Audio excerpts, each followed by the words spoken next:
We officially have a bracket. That's right. The college football playoffs are here. Welcome into Got It Covered. Giovanni Heater alongside Raza Umarani with you. And my friend, it's been a very, very quick season that's gone by rapidly, but we finally have a bracket. We know who is playing in the college football playoff. There's disappointment on some sides, there's elation on other sides. It was a fun conference championship weekend, and it all culminates with this, my friend. The season went by far too quick for its own good, but it was fun. There was no shortage of drama. Remember when I said last week, let's just have like a selection Sunday with no drama, no controversy, whatever? Well, it turns out there was a selection Sunday that was entirely comprised of drama and controversy and everything. But we've got a bracket. I don't necessarily disagree with much of it, to be honest with you. No. So we got a field of 12, and we're going to decide a national champ. And I think it'll be a blast because last year, I think the 12-team playoff was a lot of fun. Once you got past the first round and kind of, trim the fat a little bit, it was a blast. And I think this year is going to be no different. I'm all for it. Like I've said a million times, I'm all for the most meaningful football you can possibly have. I'm all for it because these bowl games have become insignificant at this point. Look at teams and schools opting out of them, players opting out of them, coaches already being on the move.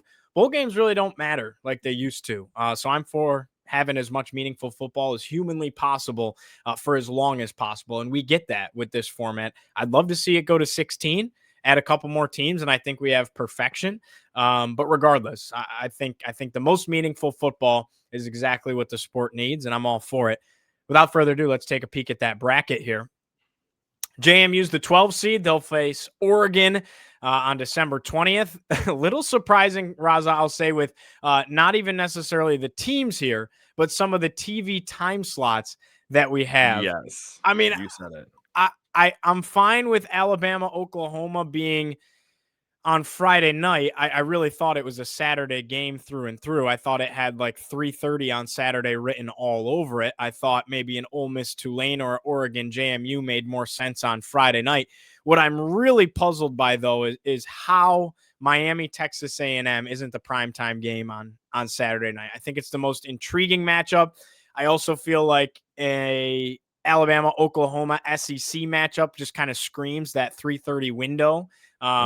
But nevertheless, that this is what we get. We get noon kick on Saturday between A&M and Miami.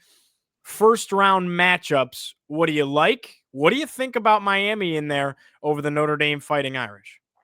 Okay.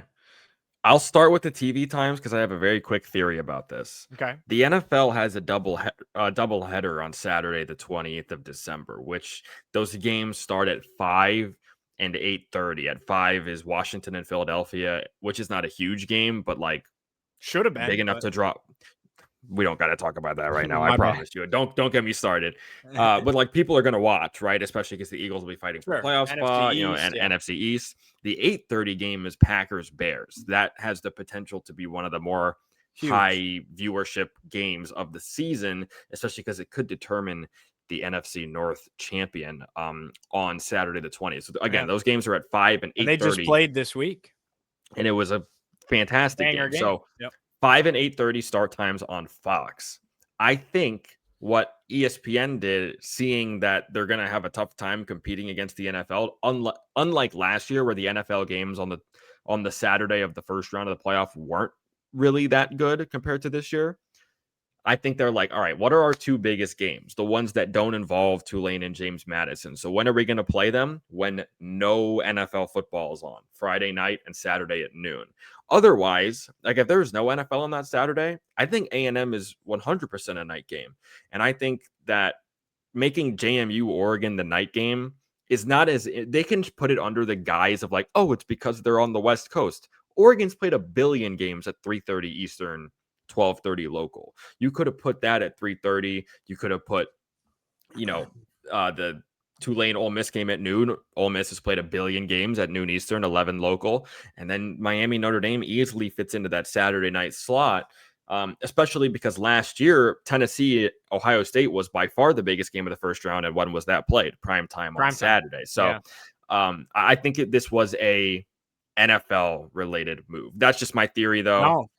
Just a game theory. Well, But I hadn't heard that theory, and that makes complete sense. It really does. it's the first thing I thought of when they were like, because I watched the rankings come out and then I went to quickly take a shower before the Commanders game yesterday. So it was like all a very, very quick hour for me. But I heard from my TV, from my shower, that was like the start times at Miami and Texas A&M are going to be at noon. And I was like, why the hell would that happen? And then but then I thought back to last week they announced those NFL start times because I thought it was supposed to be 1 and 4:30, but they made it 5 and 8:30. Right. So that's why I'm like, they're probably trying to avoid the NFL. But on the topic of Miami, I'll just state my case very briefly. If this was up to me, I don't really want to punish Alabama for like losing a conference championship, but the performance on the field in the conference championship has to mean something. People do not need to compare this to SMU last year because SMU lost by 3 on a 60-yard field goal at the end of regulation to Clemson. They deserved, and they also were 11-1 going into that game, and they were playing very good football. Alabama's played awful football for a month. They got absolutely steamrolled by Georgia. They almost didn't score in that game, had -3 rushing yards. They were absolutely manhandled. They had that awful loss to Florida State already on their resume. Again, they're not playing good ball. I guess it's fine that they're in. Like, I understand that why they're in. Mm-hmm. Not moving any spots is kind of crazy. I'm sure you saw the tweet that like it was something like 16 teams have played in a conference championship while being in the previous week's projected playoff field, and 16 teams have played and lost, and the previous 15 all moved down. Bama didn't move at all. So talk about a precedent being broken. It's that. Yeah. But I understand. Like I think we're all in agreement. Like Alabama being in is like upsetting, but not necessarily the end of the world. I personally I didn't would find have it to be taken upsetting. I thought they should be in because I don't think you can set the precedent that you're going to start punishing teams for losing a game that they earned the right to play in. Because here's one point that Josh Pate made that I thought was phenomenal. The SEC is already moving to a 9th conference game, right? So right. Kirby Smart said in the post-game presser, he's like, here was your 9th conference game. He's like, and we won the game by 3 touchdowns, and we're stumbling in here battered and bruised and beaten to heck and everything like that. Like, it takes a toll on you, right? They're already playing 9 conference games. You still have the conference championship, so that's 10 SEC games for 2 teams year after year, right?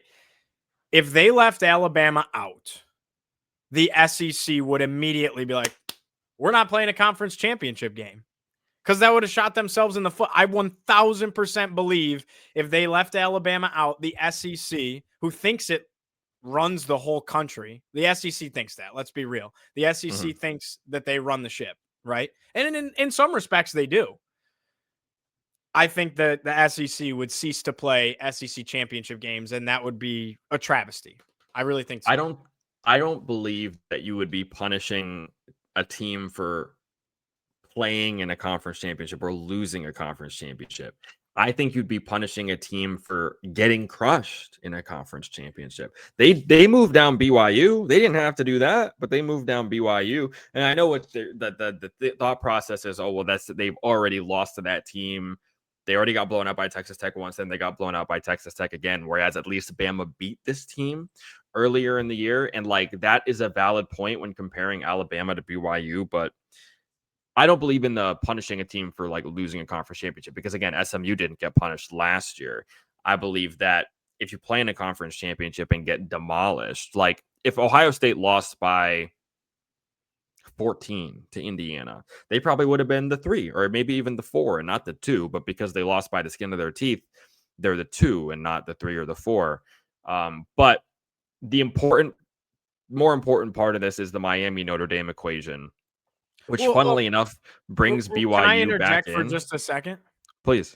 Not to cut you off, but I don't think it's really a results on the field thing here. I don't think it's a metrics thing or results on the field thing. I think this is a politics thing. And I'm not talking like I'm not talking political parties and presidents, things like that. I'm saying college football politics were at play here. The committee knew, and the college football playoff committee knew that if they punished Alabama and left them out, it would be detrimental to their relationship with the SEC. The SEC would stop playing a conference championship game. They at least knew that that was at risk, and they weren't going to fracture that. They weren't. It's the SEC runs college football. That's just how I see it. That's just how I see it. And I think that I said this last week. This is why, for zero reason whatsoever, Alabama and Notre Dame switched spots last week in the rankings. They flip-flopped at 9 and 10. What did I tell you? Cover their own butt. What was the word I used, right? It was like insurance or like it's the cushion, right? They said that even if Bama loses this game, we're just going to drop them to 10. Which is why they need to stop showing us a bracket. I agree. The selection, you just need to wait till selection. Show me one. Just show me one at the end.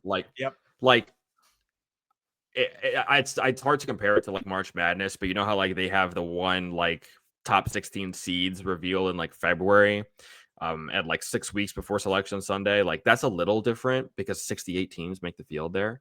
Right. There's still a lot of drama on selection Sunday. There's plenty. And there should not be a ranking show on a weekly basis. And this is where I want to talk about Notre Dame.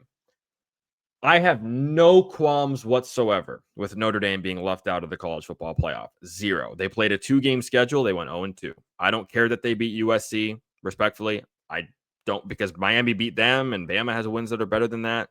I especially don't care that you beat Syracuse, Pitt, Navy, Stanford. Like not to single out Syracuse, but like that quality, those quality of opponents. And I know that Notre Dame's an excellent team. If Notre Dame made the field, I would have given them top 5 odds to win the whole thing. In fact, before the bracket came out yesterday, Vegas had them at like 4th, right behind Georgia.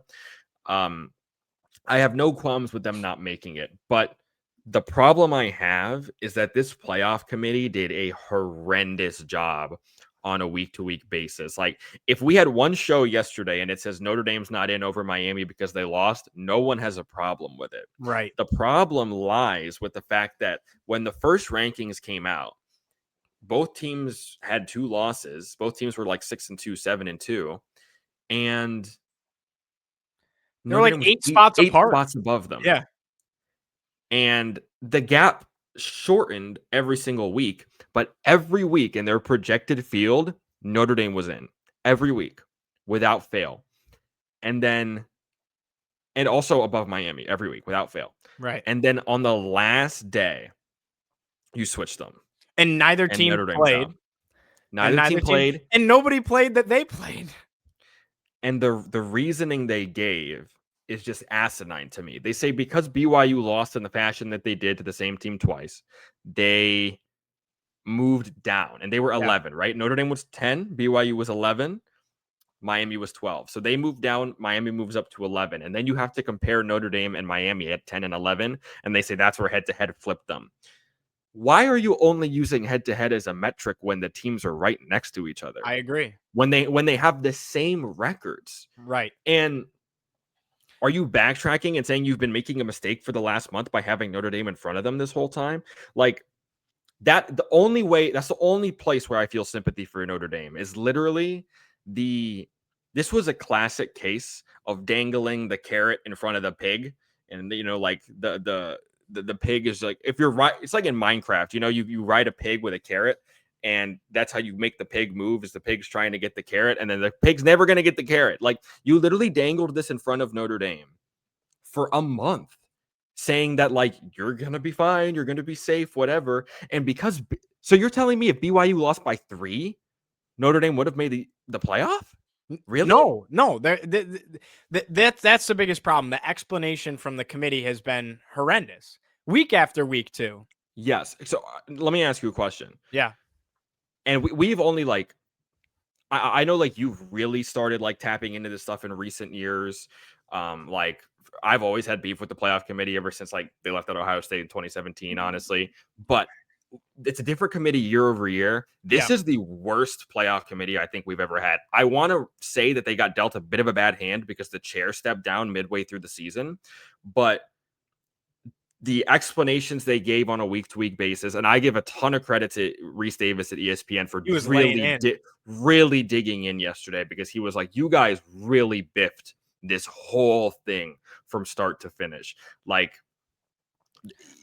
giving Bama that insulation to make sure they were going to get in the playoff. The way the entire Notre Dame Miami situation was handled from start to finish this season was just asinine. So, like, based on the cards that we were dealt, are these the 12 teams that probably deserved to go? I would say yes. But the way we got here is like a total disaster. Like, your car taking this path is going to crash and do barrel rolls into a river. Well, I think, and this kind of stems into a different conversation, I think we got to get rid of the automatic qualifiers, and it's not coming. I agree. It's not coming anytime soon. No, You see I don't think they will. I don't think they will. And you saw next year, now all the power conference champs are guaranteed a spot into the playoff. So Duke would have been in. And on top of it, Notre Dame is guaranteed a seat at the table as long as they're ranked in the top 12. I think both of those are outlandish. I really don't like it. I understand the power conference side of things. I hate, though, that there's 5 automatic qualifiers for conference champs as it is, because let's be honest, dude. I love Bob Chesney. I love driving past JMU on my way down to Virginia Tech. It's a beautiful stadium. I'm all for it. Stadium. I love the Dukes. I love JMU. If you went to a place like Virginia Tech, JMU's a spot that you got a little bit of a soft spot in your heart for, right? It's like we're one in the same family. Both Southwest Virginia schools, what have you.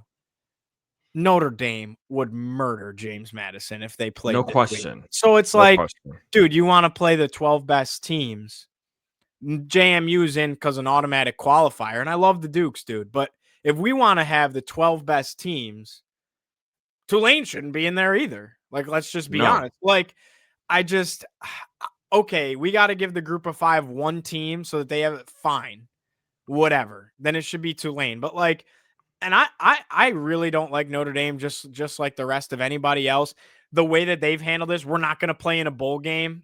Give me a break. I mean, that's are you embarrassing. kidding me? Saying that their athletic director is saying this has permanently fractured our relationship with the ACC, and the ACC manipulated us. And the ACC, no question about it. The ACC and Jim Phillips are using black magic to make this all work, right? Like, give me a break. Join a conference.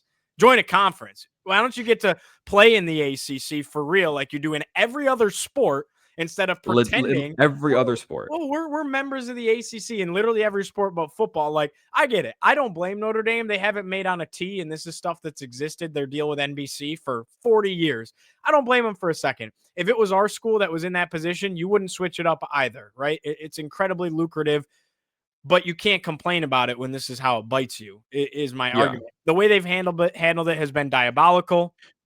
But I think Notre Dame in the playoff would have provided a better playoff. They should have been in over JMU. But that's how it's set up. You got 5-8. That's like I said, the cards we've been dealt. Right. God, I got there, man. I'm sorry. No, I mean, seriously, on the opt-out situation, Notre Dame is like the kid from Shrek that's like, do the roar. Do the roar. And Shrek's like, I don't want to do the roar. And then, like, finally Shrek is coerced into doing the roar. But like, that kid was gonna throw a fit if Shrek didn't do the roar. But in reality, what entitlement does Shrek have, or what do you have to think that Shrek deserves to give you the roar? He's a family man now. He's not gonna roar at his kid's birthday party. I mean, people said it on Twitter all day. This is the equivalent of, like, the stuck-up kids saying, I'm taking my ball and I'm going home. Like, I'm sorry, dude. Again, you played a 2-game schedule and you went 0-2. You got left out for a team that beat you. That's the way it should go. I don't care if the game was in August. Last I checked, they all count the same in the regular season. As they should. I applaud the committee for that. 100% I applaud the committee for going to the head-to-head. Again, I don't agree with the way that Miami should have been in over Notre Dame. And you were right. And I disagree with the way that the committee handled it on a week-over-week basis, but I don't disagree with the final result. Yeah. And then to say,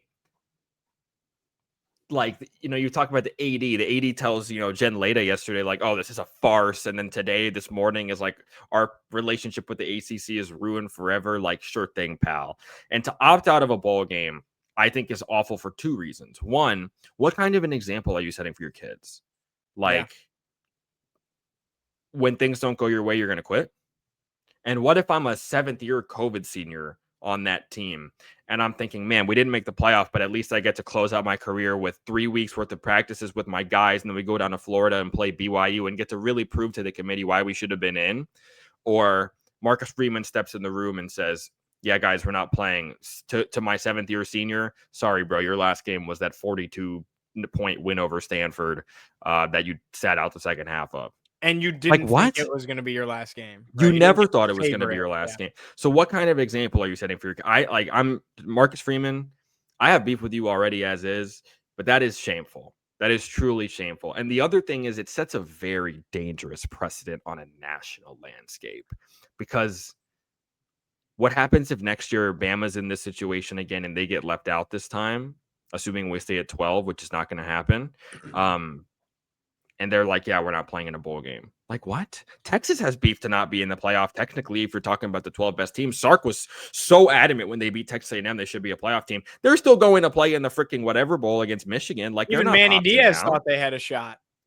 And Duke's still going to play in whatever bowl game they're playing in. Like, I think it's embarrassing, and I think it sets a dangerous precedent. Do I think that they have legitimate qualms and reasons to be upset? 100%. Yeah. But that's because of the way this was handled, not because of the sheer fact that they did not get into the college football playoff. If you want to say, here are the reasons why Notre Dame didn't make the playoff, number one reason is you had a 2-game schedule. You went 0-2, and you got left out for the team that you lost to. End of story. Yeah. Yeah, I agree with you 100%. Let me ask you this really quick, because we do have more we want to talk about very briefly. If you're the ACC, are you even upset by what was said by their athletic director? Because here's what I would argue. No, I don't care about Notre Dame. What value does Notre Dame add to the ACC? I understand they're a big brand and whatnot. Men's basketball's garbage. Women's basketball's decent. They're pretty good. They've had. But what happens when Hannah Hidalgo leaves? Exactly. I don't know. Exactly. Yeah. How sustainable is? They've had years. Don't get me wrong, but they're not your South Carolina, your UConn, any Tennessee. No. They're not any of those programs. LSU. I'd argue they're not the best program in the ACC. Okay. You're really clinging on to fencing national championships and a couple of recent men's lacrosse national championships. They aren't part of the conference for football. So they think the world revolves around them. This is the problem. They literally think the world. No one has ever sent an email, let alone a text message saying Notre Dame just won a national championship. Like, but they still think the world revolves around them. I'm all for men's lacrosse. Of course. Don't push the needle though. No. And I would be unbothered as heck. And if I was the ACC, I'd say, if you want a better relationship with us, maybe instead of scheduling Syracuse and Pitt, like, granted, 2027, they're going to play Clemson, Clemson and Virginia Tech, and like Florida State. There's a real shot like all three of those teams are ranked in 2027. Syracuse is going to be back, so Exactly. Right. So like, you don't control how good a team is going to be on paper when you go into the season, but like, they think they're so much more important than they actually are. When they throw their hissy fits and stomp around because they didn't get what they wanted, nobody cares. It's literally the equivalent of like, you got to let your kid throw a tantrum just so he gets it out of their system. No one is going to remember this happened to Notre Dame in 5 years. The same way nobody cares that Ohio State got left out in 2017. You know why? Because they got left out for an Alabama team that won the national championship. Yeah, 1,000%. All right, we're a little bit pressed for time, and don't worry, we're going to do a whole video where we're going to make our picks for week 1 and everything like that, but I want to peek at the bracket. Early first sights at the bracket here, Raza. What matchups are you most excited for, whether it's the first round or what could formulate to be in that second round? And give me a dark horse to win it all, and right now who your favorite to win it all would be. Well, I think Georgia got a pretty sweet deal being at 3. I think Georgia at 3 is going to have an easier game probably than Ohio State at 2, and maybe even Indiana at 1. You either get a Tulane team that's, Tulane, or an Ole Miss team without half of its coaching staff. Right. Now, granted, early indications are Georgia would be like a 4.5 point favorite against Ole Miss in that game, so it could be closer than you think. But I think, just because we already saw Alabama, Oklahoma, and it was a good game, was kind of boring. My game of the first round is Miami, Texas A&M. We said it before. I wish it was a primetime game, but I still think it's going to be an absolute banger. I do think A&M wins that game. I like all of the higher seeds, honestly, to win in the first round. I thought maybe Alabama gets right and beats Oklahoma this time I could around. see it, yeah. And then, honestly, like Oregon, Texas Tech is going to be the banger of the second round, in my opinion, just because I think the top 3 seeds are going to be just far head and shoulders above whoever they're going to face. You think so? I do. Like, I think the closest game would be probably Alabama and Indiana, but we know Indiana's like super good, and A&M is like good, but I wonder if they peaked a little too early. And if Miami wins that game, maybe it's better. Ohio State would be a bigger favorite over Miami, according to Vegas, which does make sense. But still, get that natty rematch. That would be a lot of fun, to be honest with you. Miami, Ohio State would do crazy. If it was a Fiesta Bowl, that'd be bonkers. That would be like written in the stars, right? And then honestly, it's hard to say that the semifinals aren't going to be like Ohio State, Georgia, Indiana, and Oregon. Although I do think Texas Tech, if you're going to ask me for a dark horse, I know they have a first round bye. They're a 12-1 conference champ, but like we still don't talk about Texas Tech, man. Like they are so good on both sides of the ball. The oil money is paying dividends over in Lubbock, Texas, and the Mahomes money is going crazy. Yeah. Like Texas Tech is a team that like, man, if they can beat Oregon, like Indiana could be a winnable game. I think Texas Tech can go toe-to-toe with these teams. So don't be surprised if they go on a bit of a run. I think my early championship, though, would probably be like, I think the winner of Georgia-Ohio State wins the national championship, to be honest with you. Very similar to 2022. I know Indiana is very good, but like, are they going to beat Ohio State twice? And then are they going to beat Kirby and Georgia, who have been there, done that? So that'll be a really interesting one to see. But I think it'll be Indiana against either Georgia or Ohio State, and we'll see what happens when we get there. Yeah, no question. I can't believe I'm saying this, and this sounds despicable. I think my dark horse is Indiana. And it's something about like, okay, they're the 1 seed. They're the number 1 team in the country. Calling them the dark horse sounds preposterous, but it's true, man. You still struggle to get over the logo, get over the fact that they hail from Bloomington, Indiana, with a 45,000 seat stadium, and they're a team that's never been there before. You look at all these other teams besides Texas Tech, really, your Georgias, your Alabamas, your Ohio States, even your Miamis historically and Oregon's historically. Like, these are teams that you expect to be in these moments. You don't expect the Hoosiers to be in these moments. I don't think they're the favorite. I think they're the dark horse. And I know that's crazy. They're the number 1 team in the bracket, but I wouldn't be shocked if they found a way to win the national championship because of what we just saw in the Big Ten championship game. So yeah, they're a slight second favorite to Ohio State. Very slight, which is in terms of Vegas odds. Well, and that surprises me a little bit, but I think they're kind of like my dark horse because I also wouldn't be shocked if they lost in the quarterfinals. I wouldn't. So I think there's less room, honestly, for dark horses this year because of the new format. Like, remember last year we watched a selection show together, and I turned to you and I was like, the championship is going to be Ohio State and Notre Dame, just because of the way this bracket played out. And then what was the championship? Ohio State and Notre Dame. Like, you're not going to have a 7-8. Like, it's not going to be Oklahoma, Texas A&M this year. As fun as that matchup would be, old school Big 12 rivalry. That's not what it's going to be. Like, the top seeds are the ones that are going to make it the distance. Yeah, I think if I'm picking a national champion right now because of how they've peaked at the right time, I think Georgia is going to win the national championship. I just think it's hard to disagree. The SEC had every single chance to, as Josh Pate put it, cut the head off the snake. You're talking about the Ole Miss game. You're talking about their game with Florida even. You're talking about their game in Knoxville where they should have lost by a walk-off field goal against Tennessee and end up winning in overtime. Even Auburn, they should have been down 17 at the break. Instead, they're only down 10, and then they go in and take care of business in the second half, right?